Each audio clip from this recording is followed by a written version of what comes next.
So in this question, I've pasted the question that I'm looking at from the problem sheet onto the page, just because there's something I really want you to pay attention to here.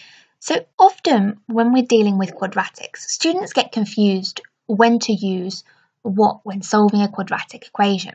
So we could use factorising, we could use the quadratic equation, or we can use completing the square.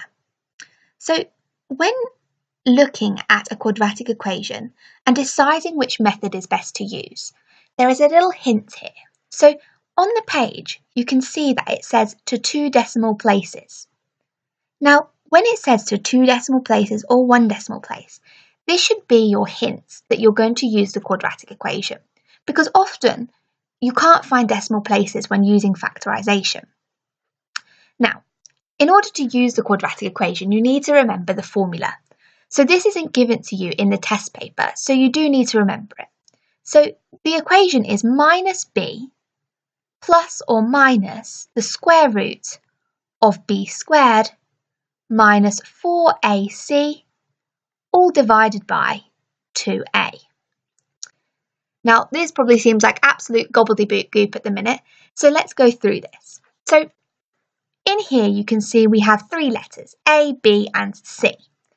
So let's specify what these letters are. So we have A, B and C. So these letters can be found by looking at our equation above.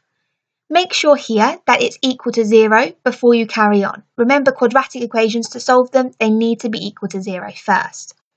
So A, in this case, is the first number next to the x squared, so it will be 2. B is the second number next to the x, which will be 6. And C is the third number, which is 1. Make sure here that you include the signs. So for instance, if this is -1, C will be -1. So the next step is quite simple. You need to just plug in the letters as numbers. So here, minus B is going to be -6. And we will plus or minus the square root. Okay, let's have a think. We have B squared. B is 6. 6 squared gives me 36. Minus. Okay, I'm going to put this next step in brackets just because it will make it a little bit nicer to read. So we've got 4ac. Remember in algebra, when letters and numbers are next to each other, they are timesing. So here we're going to have 4 times a, which is 2, times c, which is 1, divided by 2a, which is 2 times a. 2 times 2 gives me 4. Brilliant, so really well done if you've got up to this stage so far. So let's simplify this and make this a little bit nicer to read.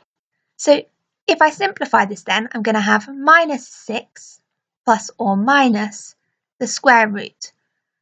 Okay, we have 36 minus 4 times 2 times 1 is 8, divided by 4.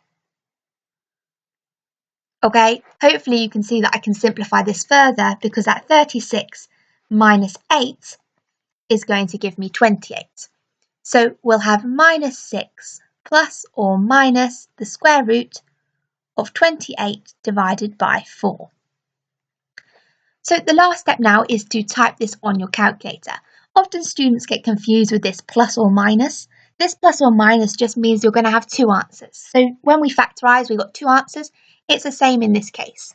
So on your calculator, you're going to first write -6 plus the square root of 28 divided by 4. So try the positive one first. And you should have an answer of -0.18. Notice here I've rounded this to 2 decimal places. If you have any struggles with this, just have a look back at my videos on decimal places.